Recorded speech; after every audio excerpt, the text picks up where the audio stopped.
Tudo bem, pessoal? Retomando aqui o nosso segundo vídeo sobre responsabilidade civil por fato do produto ou serviço, a gente vinha na abordagem da responsabilidade por fato do produto. E aí vimos lá no artigo 12 que a responsabilidade é entre fabricante, produtor, construtor e importador, ou seja, é uma responsabilidade delimitada. E vimos que ela é objetiva, né? Tem apenas o nexo de causalidade, ou seja, colocou o produto no mercado, ele apresentou defeito ou falta de informação, e isso causou dano, gera o dever reparatório. Lembrando que defeito está definido lá no parágrafo 1º do artigo 12, que aqui está, né? Leva-se em consideração a apresentação, os riscos que razoavelmente dele se esperam e a época em que ele foi colocado no mercado, não sendo considerado como defeito o fato de outro produto de melhor qualidade ou mais avançado ter posteriormente sido inserido no mercado de consumo. A responsabilidade é solidária, é objetiva, é solidária, mas ela é delimitada. Delimitada entre quem a gente já sabe, entre o fabricante, produtor, construtor e importador. Inclusive tem uma figura muito importante nas relações de consumo que no primeiro momento está excluída aí. Não foi incluída. A figura do comerciante. Em relação ao produto, o comerciante é fundamental. É o local onde o consumidor se dirige, muitas vezes, para adquirir aquele produto. É o local onde o consumidor se desloca para ter acesso ao produto desejado, tá? Inclusive é aquele que gera uma identidade mais pessoal com o consumidor, né? O consumidor faz aquela vinculação, mas foi aquele local que eu procurei, foi aquele estabelecimento que eu procurei, tá? O comerciante a priori está de fora. A responsabilidade é indicada para o fabricante, é indicada para o produtor, é indicada para o construtor e até mesmo para o importador, a não ser que o próprio comerciante seja o importador, né? No primeiro momento ele está de fora. Mas aí vem o artigo 13. E o artigo 13 estabelece uma responsabilidade subsidiária para o comerciante. Sim, o comerciante pode vir a responder, mas apenas subsidiariamente, apenas nas hipóteses indicadas no artigo 13. Quais são? O comerciante é igualmente responsável, nos termos do artigo anterior, quando? Inciso 1º, o fabricante, o construtor, o produtor ou importador não puderem ser identificados.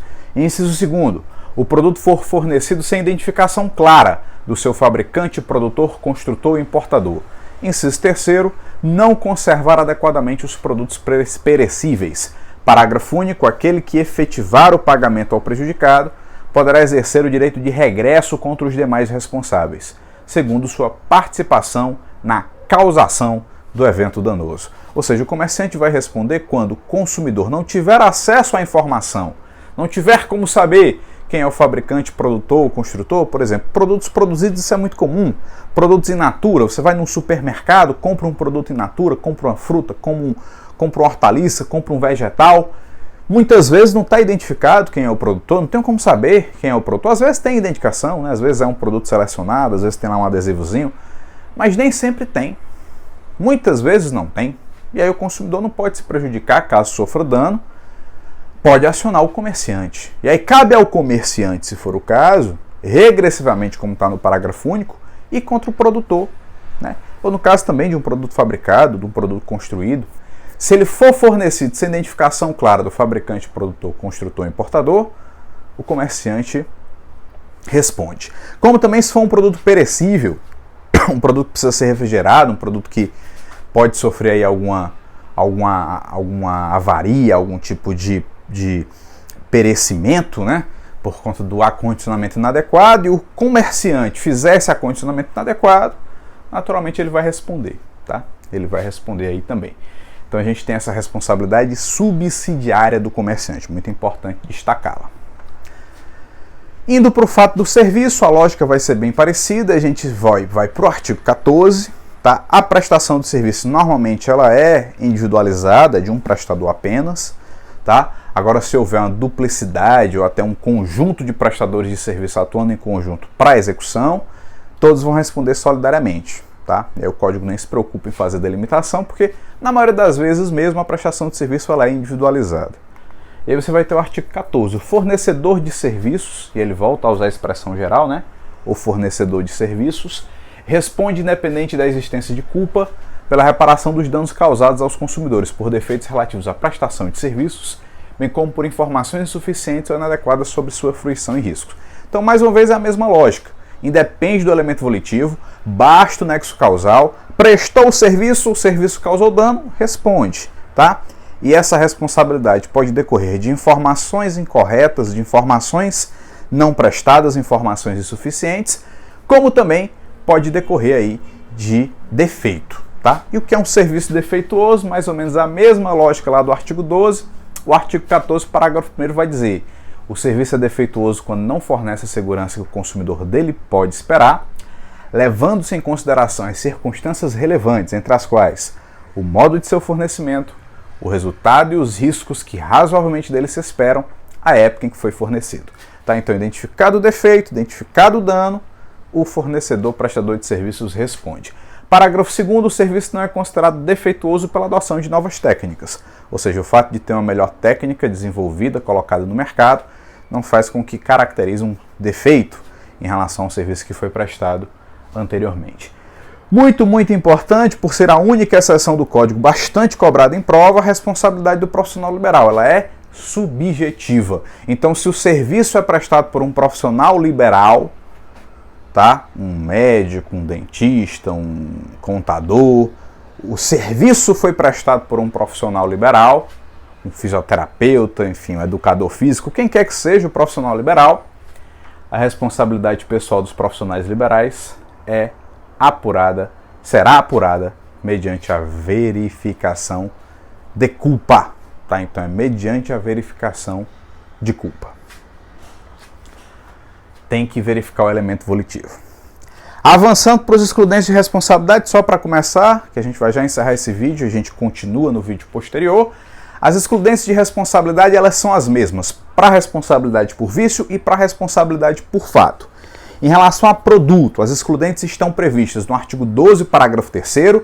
Em relação a serviço, as excludentes estão previstas no artigo 14, parágrafo 3º.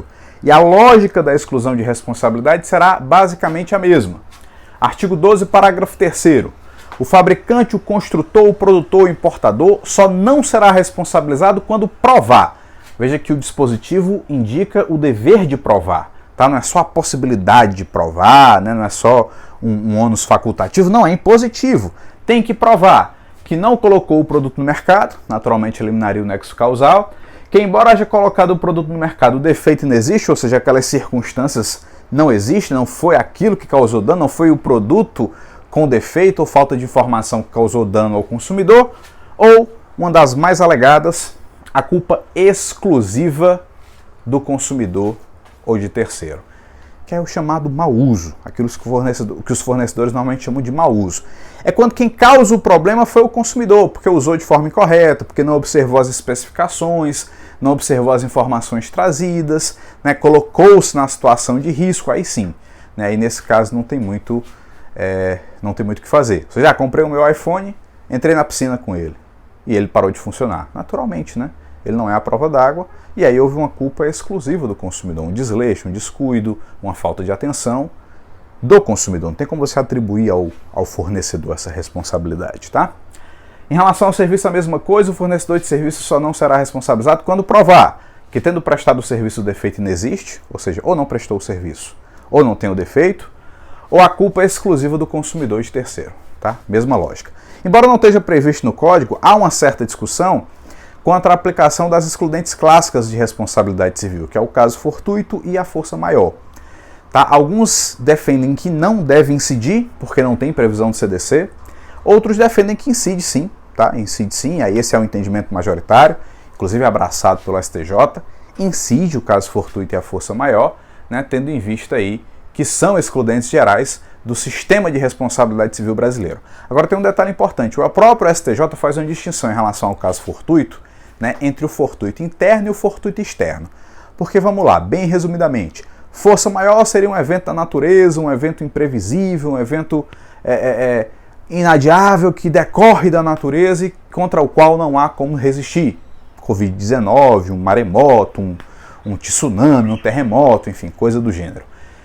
Já um caso fortuito, né, um caso fortuito seria decorrente de ação humana ou de omissão humana e também, né, fora do contexto usual e que repercute naquela relação. Aí o STJ faz uma distinção entre aquilo que se chama de fortuito interno e fortuito externo. Ou seja, o fortuito interno é inerente à própria atividade. Por exemplo, se eu sou uma transportadora de pessoas, uma empresa, por exemplo, que faz viagens intermunicipais de ônibus, a segurança do veículo é um fortuito interno.